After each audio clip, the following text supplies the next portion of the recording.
So when we talk about meat,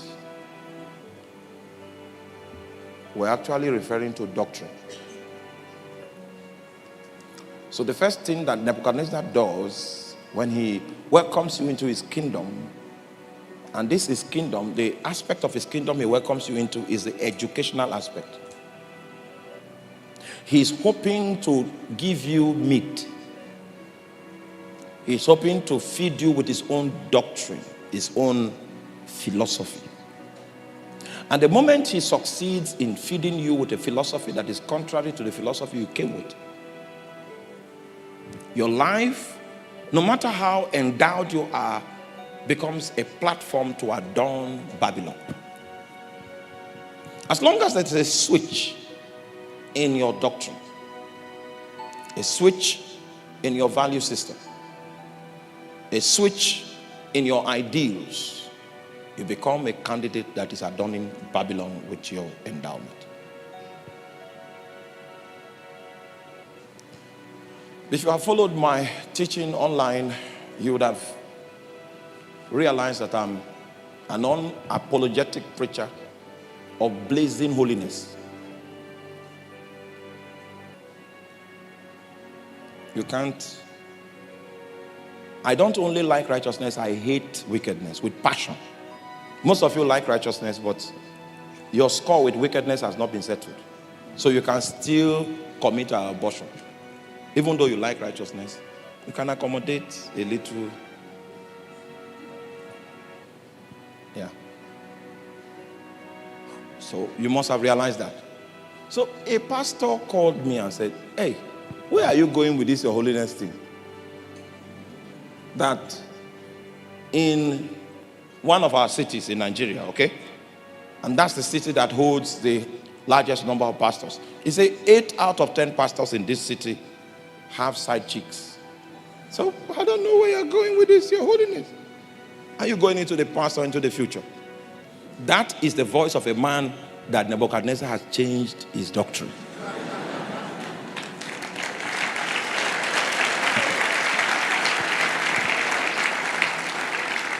One of the indicators that your doctrine has changed is that your life is no longer based on the Bible.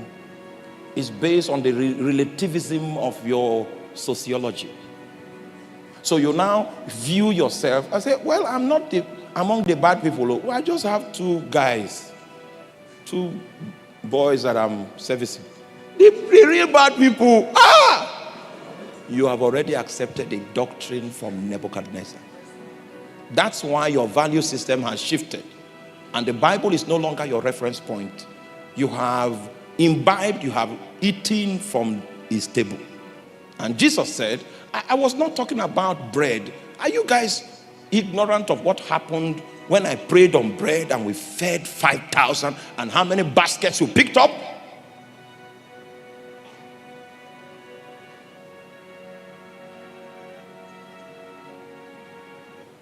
He said, just in case you forgot that, have you also forgotten when I had 7 loaves of bread and I prayed on them and we fed 4,000? And how many baskets you picked up? The baskets you picked up was much more than what we started with. So the issue is not about bread, but the issue is about the philosophy of the Pharisees. You see, in this school, are you there? In this school that these guys are, these Jewish boys, these guys from Judah are coming to enroll. The values they had from home will not survive there. There are meticulous ways in which you will give up your convictions and accept the principles that govern the education and the educational system. Right? Brilliant ways. And you realize that, they make it look like a thing of honor because it is from the king's table that they will feed you. Not from a booker. Not from the backyard. The quality will be the same quality that the king uses. So when you come into the place, it looks like an elevation, looks like a promotion. But men like Daniel held on to the customs that they learned from their village. They entered into this place. And you need to know that these boys, these Judah boys, they were like, this is Central Region? Can you give me the name of some of the remotest places? These Judah boys were from those kind of places. They were from villages. But there was something about them they will not give up. It's their conviction. It doesn't matter the civilization. They don't take the shape of the civilization. They shape it themselves because of their conviction. You are not with me. So because I have been so loud on the issue of holiness and personal discipline and all of that, there are ministers of the gospel that hate me with passion. Yeah. The moment you have eaten from Nebuchadnezzar's table, you won't like people like us. People that are village boys like us that still hold on to the traditions we learned from the village. You won't like.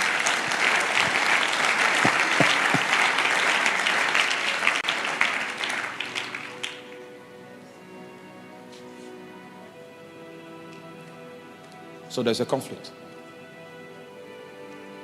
And I need to show you two sides of the pole so that, there's no time. So that you will find out where you stand. I'm not trying to preach a message to you. I'm trying to show you a map so that you can identify your longitude and latitude on that map. Your location. How you have migrated. Whether you are a product or victim of relativism, trying to compare yourself with people and then to assure yourself that your life is still reasonable. Unknown to you, you have departed from the stand of the scriptures because you eat the king's meat, but it's not plenty. You eat small. So you think you can still keep your weight, maintain your outlook. The moment you start eating it, you have migrated. And many of you sitting here have migrated. You came from homes, very staunch Christian homes, and you were released like arrows into the world. So that the proof of what you have gathered under the tutelage of parents and the churches that you attended will be tested in Babylon.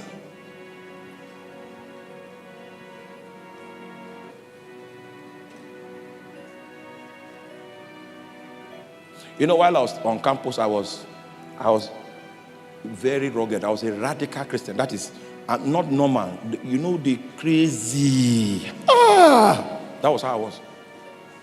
You can't even discuss sin with me. I come into the common room, people smoking will stop smoking till I leave. Because I was radical. I was so radical that cultists were afraid of me. Cultists with weapons. That was how I was. So I don't know whether they wanted to set me up or something. One of those days, my dormitory door, you know, you can't stay alone. 4 people in one room. So I was staying with the gangsters. And I like that. So we agreed that we can't be locking our door. The door has to be open. That one of them said they can't keep keys. So the way we'll do it is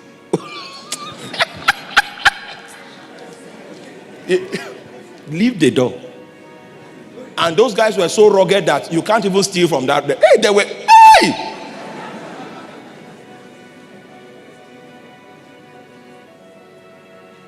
And I was also a radical. Do you know that as rugged as those guys were, we used to pray in that room. We'll pray first in the morning and call on the name of Jesus. That's the only way there will be peace now. We have to agree. They can go out and be gangsters, but in the morning, Jesus. Say Jesus, say Jesus.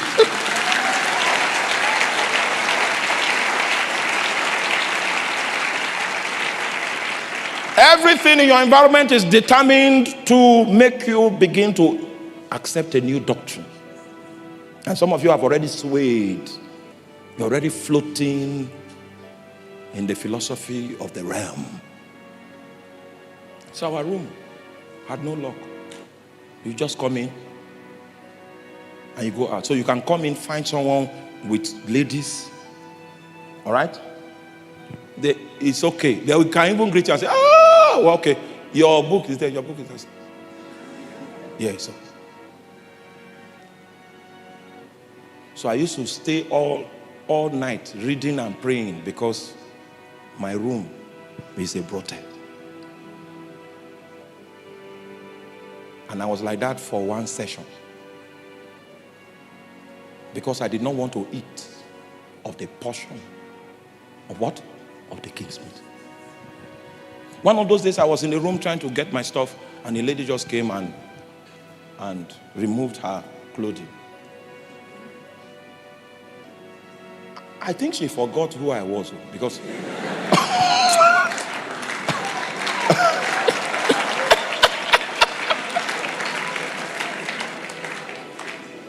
she came with a doctrine, a strong doctrine. The king had added pepper to his chicken. His pepper chicken that the king was offering that day. I preached the gospel to that lady. And somewhere in the process, she had to take her and... It will interest you to know that my room had no key and no light. There was... You don't understand.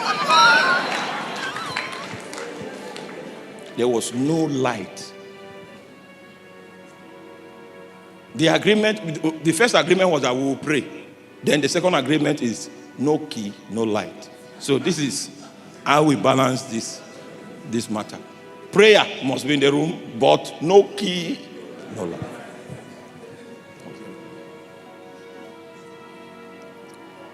Came back from the lectures one day with my lab coat to do some reports and all of that.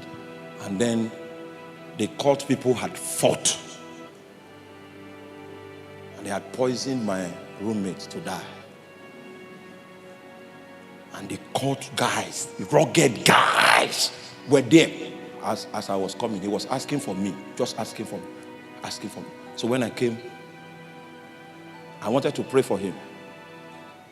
The Lord said I should ask him, who is his mother? His mother is a minister of the gospel. But he is the head of the cult on campus. That was the day I had the opportunity to present the gospel to him. Because he was afraid of death, he accepted.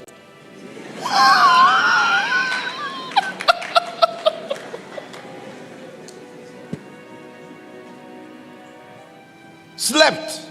He woke up and vomited the poison and rose up and told me, I said, Pastor, that prayer has saved me, but me, I am in darkness. He put his thing up.